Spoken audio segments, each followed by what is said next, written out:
Capítulo 3. «Piotr Petrovich», exclamó Catalina Ivanovna, «protéjame. Haga comprender a esta mujer estúpida que no tiene derecho a insultar a una noble dama abatida por el infortunio, y que hay tribunales para estos casos. Me quejaré ante el gobernador general en persona y ella tendrá que responder de sus injurias.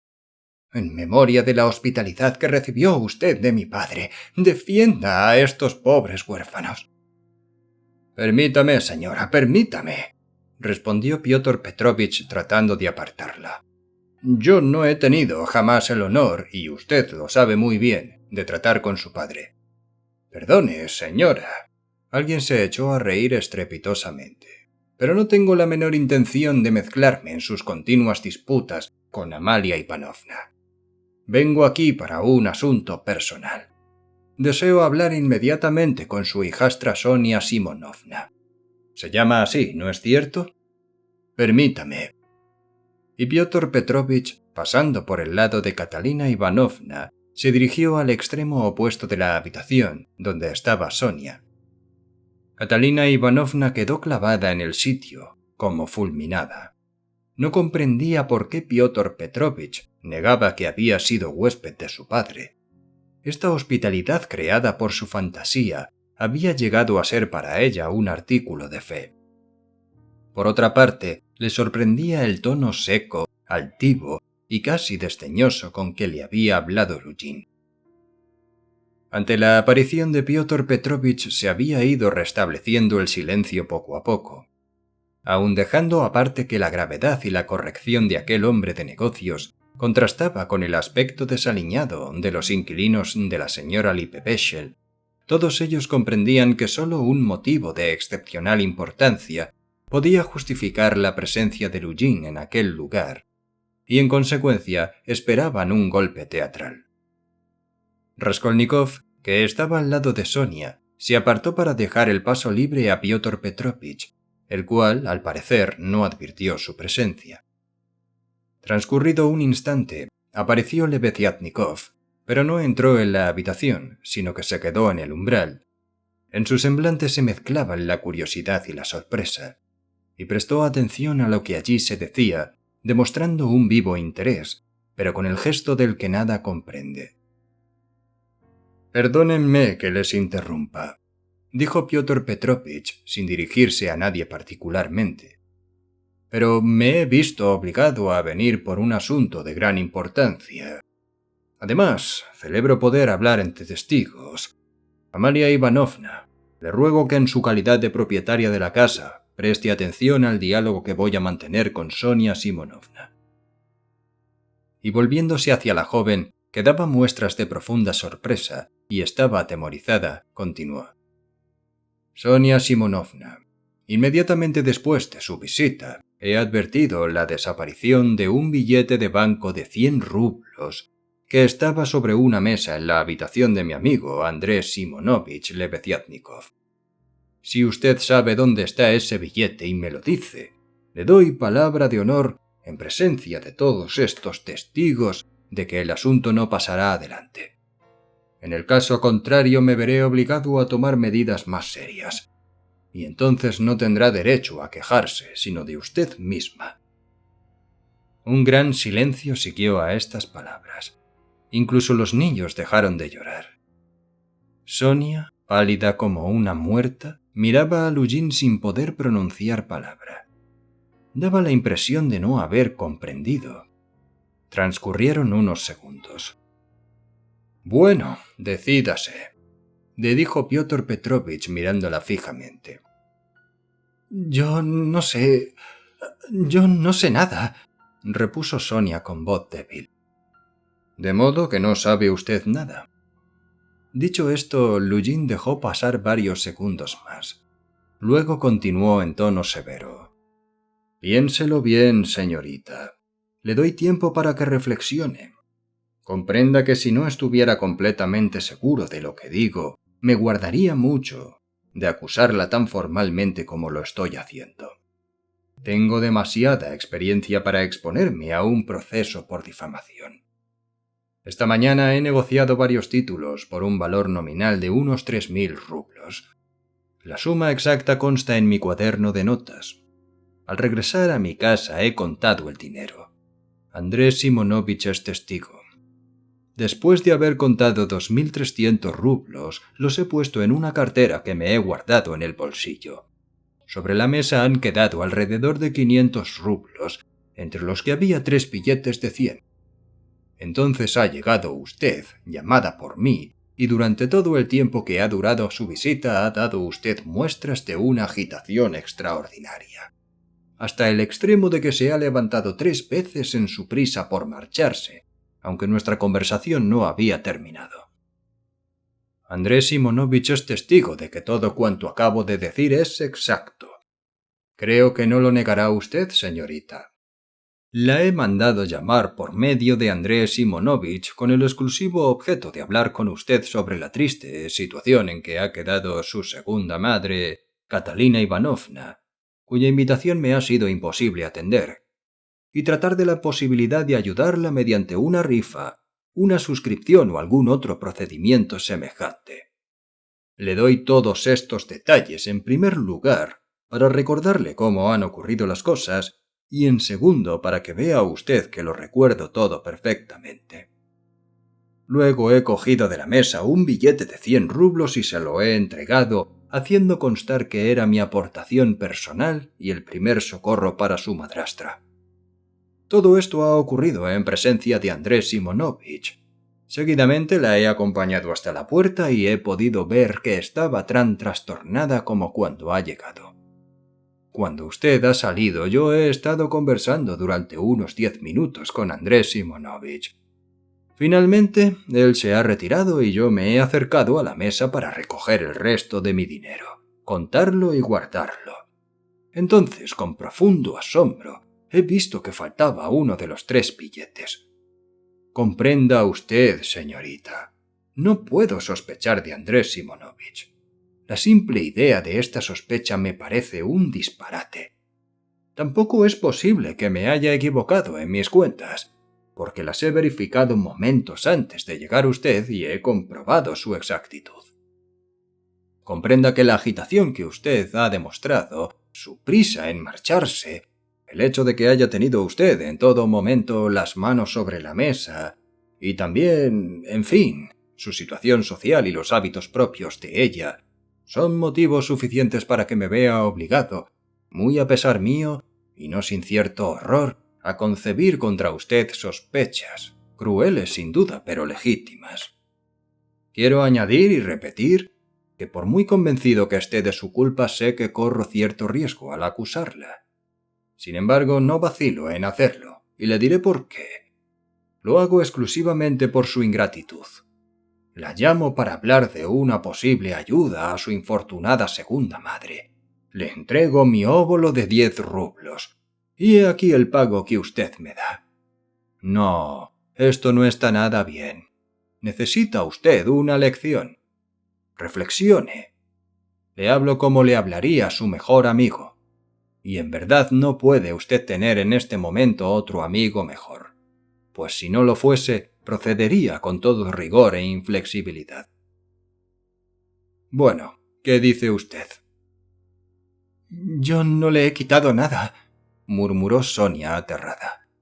Usted me ha dado 10 rublos, mírelos, se los devuelvo.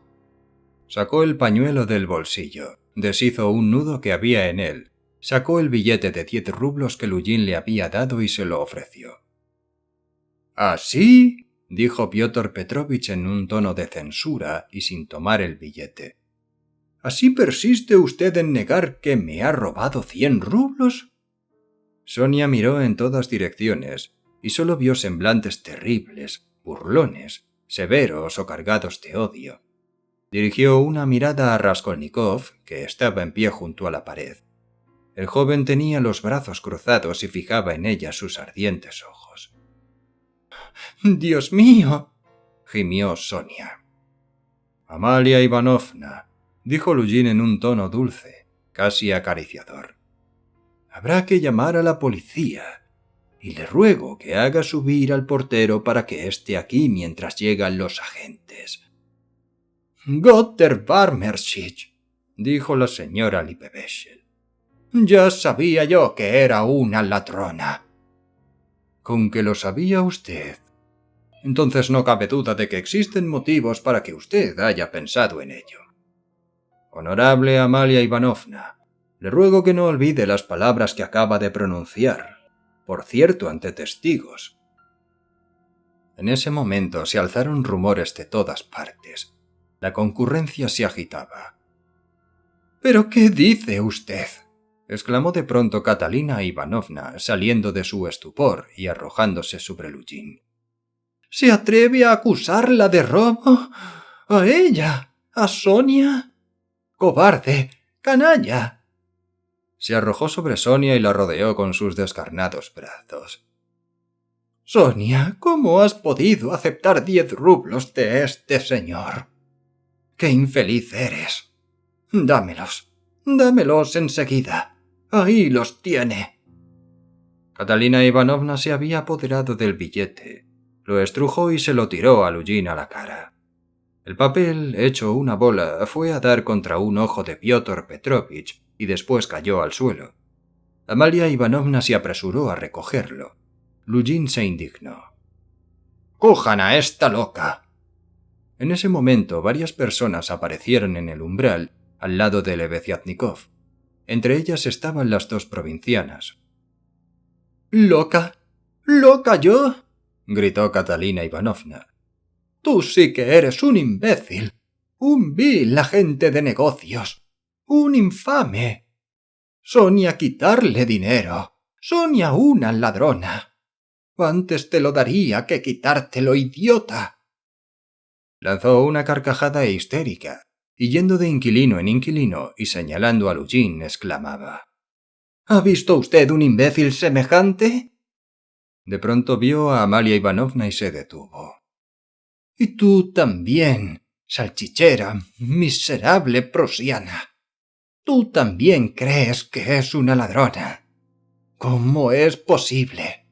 Ella», dijo a Luzhin, «ha venido de tu habitación aquí, y de aquí no ha salido, granuja, más que granuja. Todo el mundo ha visto que se ha sentado a la mesa y no se ha movido. Se ha sentado al lado de Rodion Romanovich. Regístrenla. Como no ha ido a ninguna parte, si ha cogido el billete ha de llevarlo encima. Busca, busca. Pero si no encuentras nada, amigo mío, tendrás que responder a tus injurias. Iré a quejarme al emperador en persona, al zar misericordioso. Me arrojaré a sus pies, y hoy mismo, como soy huérfana, me dejarán entrar. ¿Crees que no me recibirá? Estás muy equivocado. Llegaré hasta él. Confiabas en la bondad y en la timidez de Sonia, ¿verdad? Seguro que contabas con eso. Pero yo no soy tímida y nos las vas a pagar. Busca. Regístrala. ¡Hala! ¿Qué esperas? Catalina Ivanovna, ciega de rabia, sacudía a Luzhin y lo arrastraba hacia Sonia.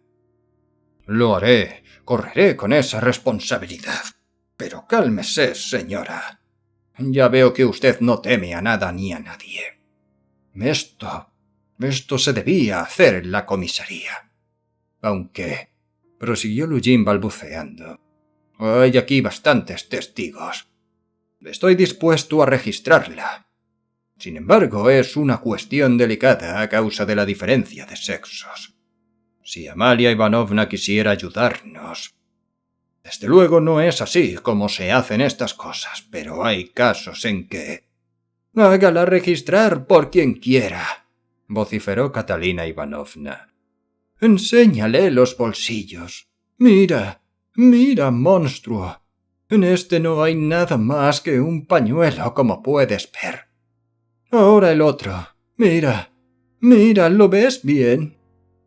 Y Catalina Ivanovna, no contenta con vaciar los bolsillos de Sonia, los volvió del revés uno tras otro. Pero apenas deshizo los pliegues que se habían formado en el forro del segundo, el de la derecha, saltó un papelito que, describiendo en el aire una parábola, cayó a los pies de Luzhin. Todos los vieron y algunos lanzaron una exclamación. Piotr Petrovich se inclinó, cogió el papel con los dedos y lo desplegó. Era un billete de 100 rublos plegado en 8 dobles. Lujin lo hizo girar en su mano a fin de que todo el mundo lo viera. «¡Ladrona! ¡Fuera de aquí! ¡La policía! ¡La policía!», exclamó la señora Lippevechel. «Deben mandarla a Siberia. ¡Fuera de aquí!». De todas partes salían exclamaciones. Raskolnikov no cesaba de mirar en silencio a Sonia. Solo apartaba los ojos de ella de vez en cuando para fijarlos en Lujin. Sonia estaba inmóvil, como hipnotizada. Ni siquiera podía sentir asombro. De pronto le subió una oleada de sangre a la cara, se la cubrió con las manos y lanzó un grito. «¡Yo no he sido! ¡Yo no he cogido el dinero! ¡Yo no sé nada!», exclamó en un alarido desgarrador y corriendo hacia Catalina Ivanovna. Esta le abrió el asilo inviolable de sus brazos y la estrechó convulsivamente contra su corazón. «Sonia, Sonia, yo no lo creo. Ya ves que yo no lo creo», exclamó Catalina Ivanovna rechazando la evidencia. Y mecía en sus brazos a Sonia como si fuera una niña, y la estrechaba una y otra vez contra su pecho, o le cogía las manos y se las cubría de besos apasionados. «Robar tú. ¡Qué imbéciles, señor! ¡Necios! ¡Todos sois unos necios!», gritó dirigiéndose a los presentes. «No sabéis lo hermoso que es su corazón. Robar ella. Pero si sería capaz de vender hasta su último trozo de ropa y quedarse descalza para socorrer a quien lo necesitase. Así es ella. Se hizo extender la tarjeta amarilla para que mis hijos y yo no muriésemos de hambre. Se vendió por nosotros. Ah, mi querido difunto, mi pobre difunto. ¿Ves esto, pobre esposo mío? ¡Qué comida de funerales, señor! ¿Por qué no la defiendes, Dios mío? ¿Y qué hace usted ahí, Rodion Romanovich, sin decir nada? ¿Por qué no la defiende usted? ¿Es que también usted la cree culpable? Todos vosotros juntos valéis menos que su dedo meñique. Señor, ¿por qué no la defiendes? La desesperación de la infortunada Catalina Ivanovna produjo profunda y general emoción. Aquel rostro descarnado de tísica, contraído por el sufrimiento, aquellos labios resecos donde la sangre se había coagulado, aquella voz ronca, aquellos sollozos tan violentos como los de un niño, y en fin, aquella demanda de auxilio confiada, ingenua y desesperada a la vez, todo esto expresaba un dolor tan punzante que era imposible permanecer indiferente ante él. Por lo menos Piotr Petrovich dio muestra de compadecerse. «Cálmese, señora, cálmese», dijo gravemente. «Este asunto no le concierne en lo más mínimo. Nadie piensa acusarla de premeditación ni de complicidad. Y menos habiendo sido usted misma la que ha descubierto el robo al registrarle los bolsillos. Esto basta para demostrar su inocencia. Me siento inclinado a ser indulgente ante un acto en que la miseria puede haber sido el móvil que ha impulsado a Sonia Simonovna. Pero ¿por qué no quiere usted confesar, señorita? ¿Teme usted al deshonor? ¿Ha sido la primera vez? ¿Acaso ha perdido usted la cabeza? Todo esto es comprensible, muy comprensible. Sin embargo, ya ve usted a lo que se ha expuesto.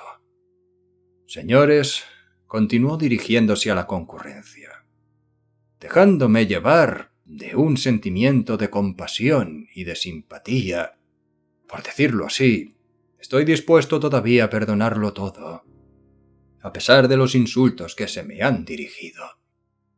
Se volvió de nuevo hacia Sonia y añadió, pero que esta humillación que hoy ha sufrido usted, señorita, le sirva de lección para el futuro. Daré el asunto por terminado y las cosas no pasarán de aquí. Piotr Petrovich miró de reojo a Raskolnikov y las miradas de ambos se encontraron. Los ojos del joven llameaban. Catalina Ivanovna, como si nada hubiera oído, seguía abrazando y besando a Sonia con frenesí. También los niños habían rodeado a la joven y la estrechaban con sus débiles bracitos. Poleshka, sin comprender lo que sucedía, sollozaba desgarradoramente, apoyando en el hombro de Sonia su linda carita, bañada en lágrimas. «¡Qué ruindad!», dijo de pronto una voz desde la puerta. Piotr Petrovich se volvió inmediatamente. «¡Qué ruindad!», repitió Lebeziatnikov sin apartar de él la vista. Lujin se estremeció. Todos recordarían este detalle más adelante, y Andrés Simonovich entró en la habitación. «¿Cómo ha tenido usted valor para invocar mi testimonio?», dijo acercándose a Lujin. Piotr Petrovich balbuceó. «¿Qué significa esto, Andrés Simonovich? No sé de qué me habla». «Pues esto significa que usted es un calumniador. ¿Me entiende usted ahora?». Lebeziatnikov había pronunciado estas palabras con enérgica resolución y mirando duramente a Lujin con sus miopes ojillos. Estaba furioso. Raskolnikov no apartaba la vista de la cara de Andrés Simonovich y le escuchaba con avidez, sin perder ni una sola de sus palabras. Hubo un silencio. Piotr Petrovich pareció desconcertado, sobre todo en los primeros momentos. «¿Pero qué le pasa?», balbuceó. «¿Está usted en su juicio?». «Sí, estoy en mi juicio. Y usted es un miserable». «¡Qué villanía!». «Lo he oído todo. Y si no he hablado hasta ahora ha sido para ver si comprendía por qué ha obrado usted así. Pues le confieso que hay cosas que no tienen explicación para mí». «¿Por qué lo ha hecho usted?». «No lo comprendo». «¿Pero qué he hecho yo? ¿Quiere dejar de hablar en jeroglífico? ¿Es que ha bebido más de la cuenta? Usted, hombre vil, sí que es posible que se emborrache. Pero yo no bebo jamás ni una gota de vodka, porque mis principios me lo vedan. Sepan ustedes que ha sido él mismo, el que ha transmitido con sus propias manos el billete de 100 rublos a Sonia Simonovna. Yo lo he visto. Yo he sido testigo de este acto. Y estoy dispuesto a declarar bajo juramento». Él mismo, repitió Lebeziatnikov dirigiéndose a todos. «¿Está usted loco?», exclamó Lujin. «La misma interesada, aquí presente, acaba de afirmar ante testigos que solo ha recibido de mí un billete de 10 rublos. ¿Cómo puede usted decir que le he dado el otro billete?». Lo he visto», repitió Lebeziatnikov. «Y aunque ello sea contrario a mis principios, estoy dispuesto a afirmarlo bajo juramento ante la justicia. Yo he visto cómo le introducía usted disimuladamente ese dinero en el bolsillo. En mi candidez he creído que lo hacía usted por caridad. En el momento en que usted le decía adiós en la puerta, mientras le tendía la mano derecha, ha deslizado con la izquierda en su bolsillo un papel. Lo he visto. Lujin palideció. «Eso es pura invención», exclamó en un arranque de insolencia. «Usted estaba entonces junto a la ventana. ¿Cómo es posible que desde tan lejos viera el papel? Su miopía le ha hecho ver ilusiones. Ha sido una alucinación y nada más». No he sufrido ninguna alucinación. A pesar de la distancia me he dado perfectamente cuenta de todo. En efecto, desde la ventana no he podido ver qué clase de papel era. En eso tiene usted razón. Sin embargo, cierto detalle me ha hecho comprender que el papelito era un billete de 100 rublos, pues he visto claramente que al mismo tiempo que entregaba a Sonia Simonovna el billete de 10 rublos, cogía usted de la mesa otro de 100. Esto lo he visto perfectamente, porque entonces me hallaba muy cerca de usted y recuerdo bien este detalle, porque me ha sugerido cierta idea. Usted ha doblado el billete de 100 rublos y lo ha mantenido en el hueco de la mano. Después he dejado de pensar en ello, pero cuando usted se ha levantado, he hecho pasar el billete de la mano derecha a la izquierda, con lo que ha estado a punto de caérsele. Entonces me he vuelto a fijar en él, pues de nuevo he tenido la idea de que usted quería socorrer a Sonia Simonovna sin que yo me enterase. Ya puede usted suponer la gran atención con que desde este instante he seguido hasta sus menores movimientos. Así he podido ver cómo le ha deslizado usted el billete en el bolsillo. Lo he visto y estoy dispuesto a afirmarlo bajo juramento. Lebeziatnikov estaba rojo de indignación. Las exclamaciones más diversas surgieron de todos los rincones de la estancia. La mayoría de ellas eran de asombro, pero algunas fueron proferidas en un tono de amenaza. Los concurrentes se acercaron a Piotr Petrovich y formaron un estrecho círculo en torno de él. Catalina Ivanovna se arrojó sobre Lebeziatnikov. «Andrés Simonovich, qué mal le conocía a usted. Defiéndala, es huérfana. Dios nos lo ha enviado, Andrés Simonovich, mi querido amigo».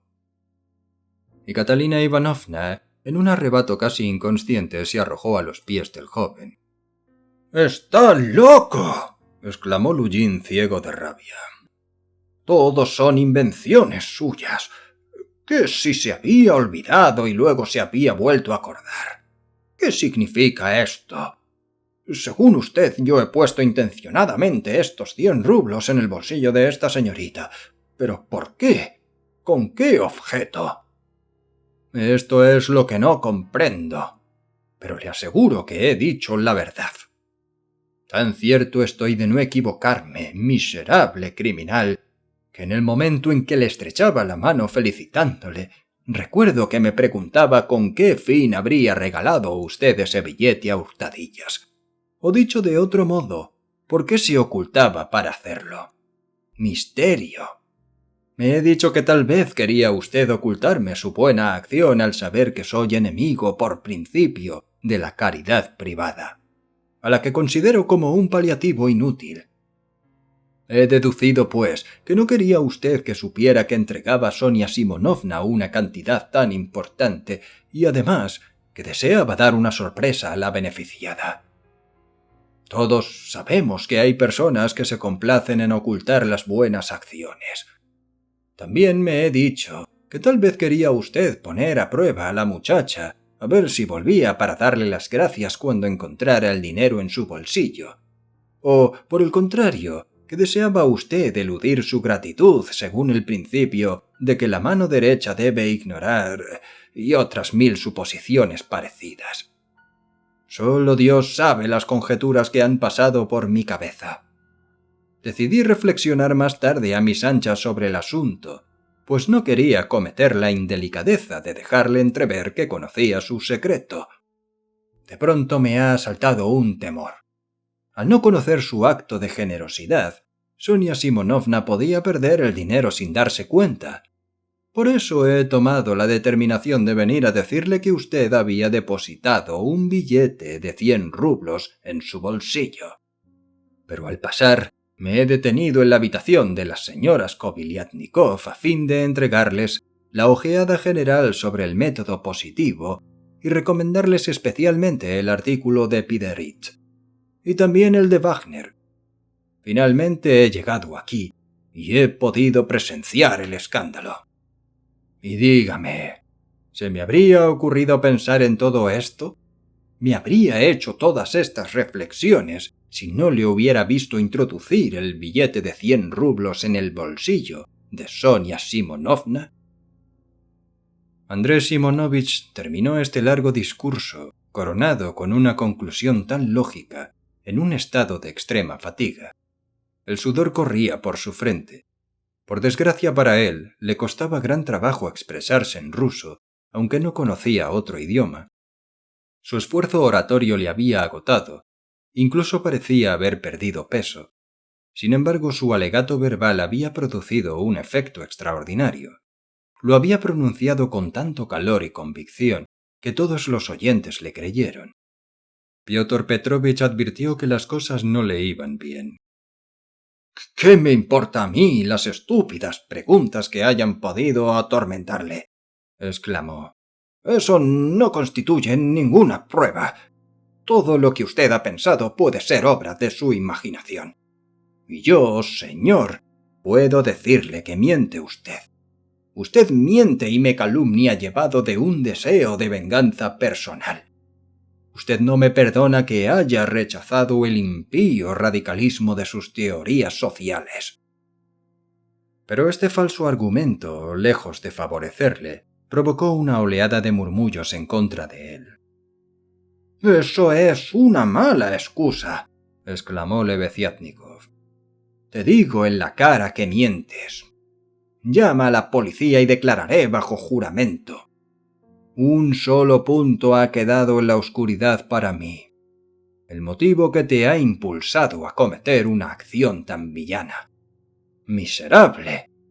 ¡Cobarde! Yo puedo replicar su conducta, y si es preciso también prestaré juramento», dijo Raskolnikov con voz firme y destacándose del grupo. Estaba sereno y seguro de sí mismo. Todos se dieron cuenta desde el primer momento de que conocía la clave del enigma y de que el asunto se acercaba a su fin. «Ahora todo lo veo claro», dijo dirigiéndose a Lebeziatnikov. «Desde el principio del incidente me he olido que había en todo esto alguna innoble intriga. Esta sospecha se fundaba en ciertas circunstancias que solo yo conozco y que ahora mismo voy a revelar a ustedes.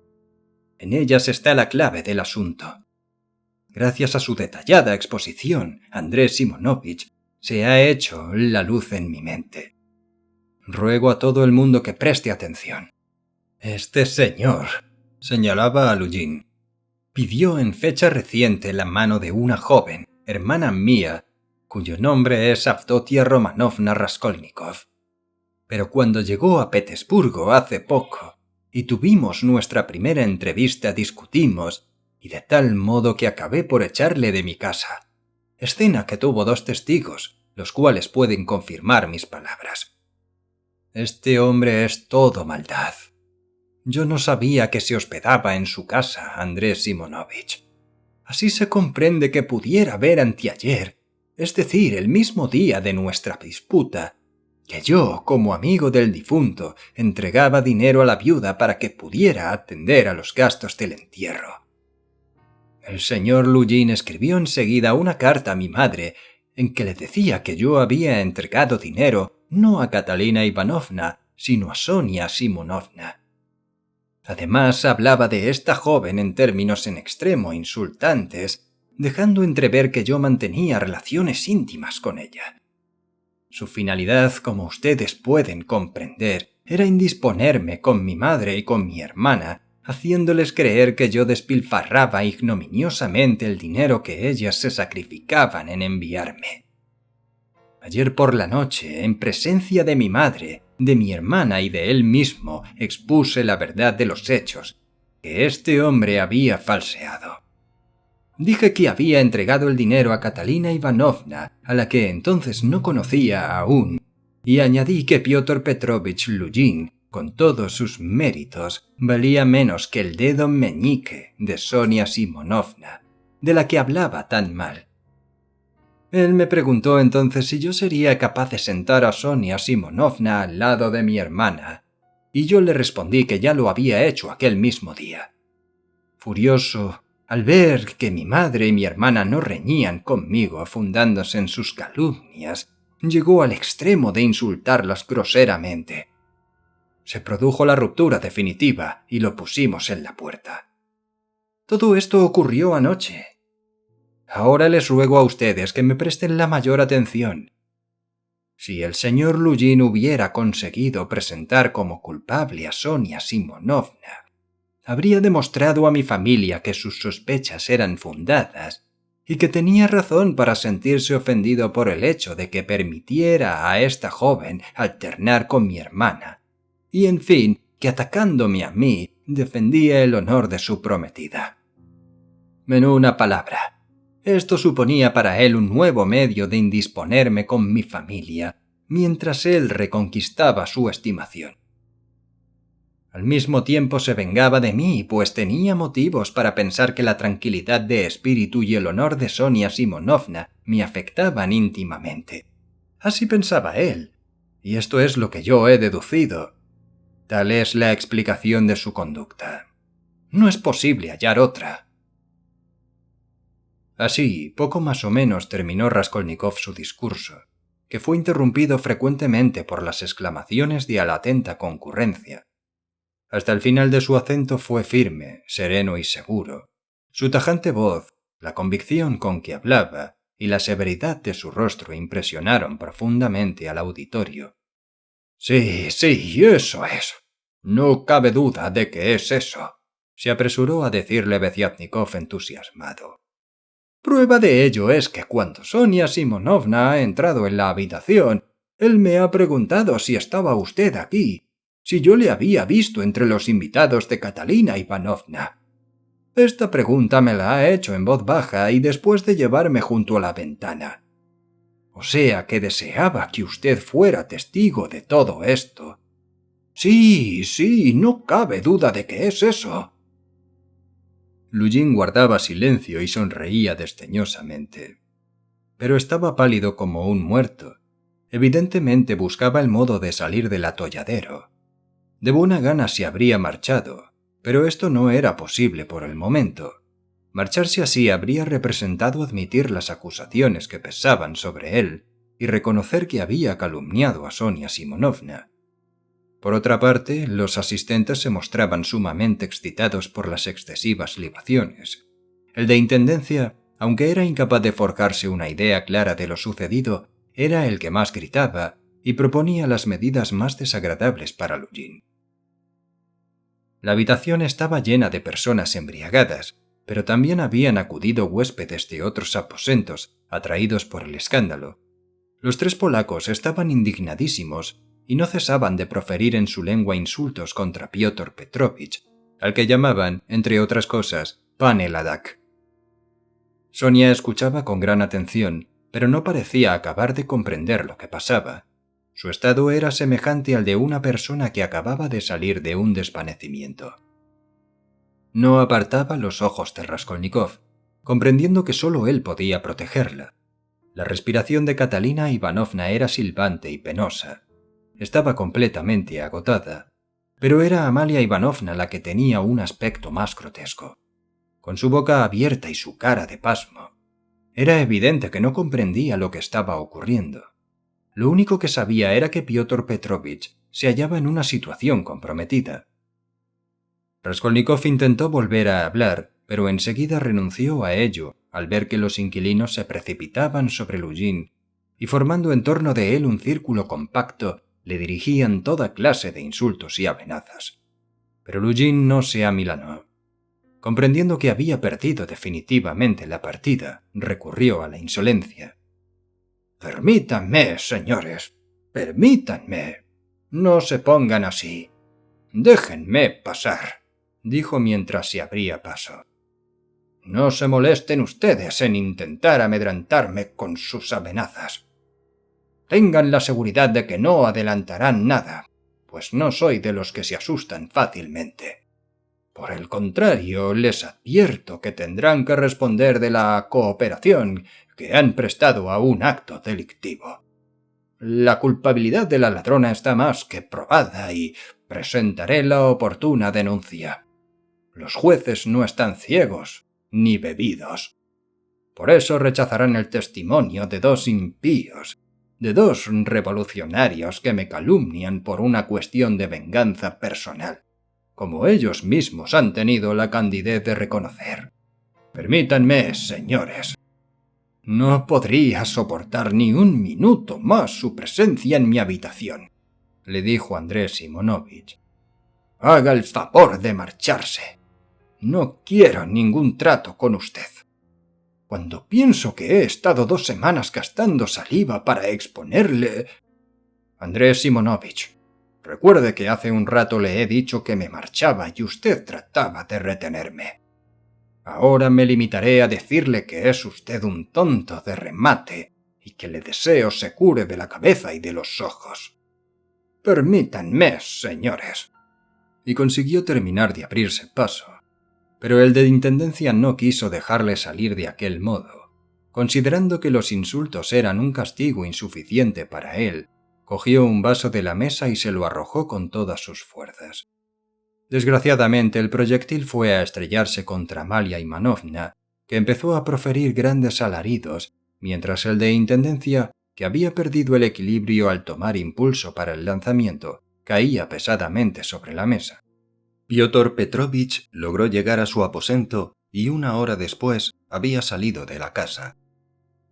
Antes de esta aventura, Sonia, tímida por naturaleza, se sentía más vulnerable que las demás mujeres, ya que cualquiera tenía derecho a ultrajarla.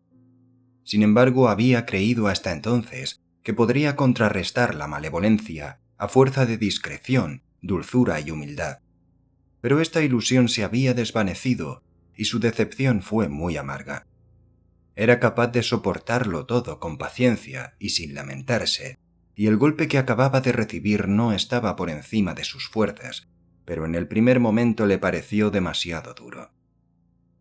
A pesar del triunfo de su inocencia en el asunto del billete, transcurridos los primeros instantes de terror, y al poder darse cuenta de las cosas, sintió que su corazón se oprimía dolorosamente ante la idea de su abandono y de su aislamiento en la vida.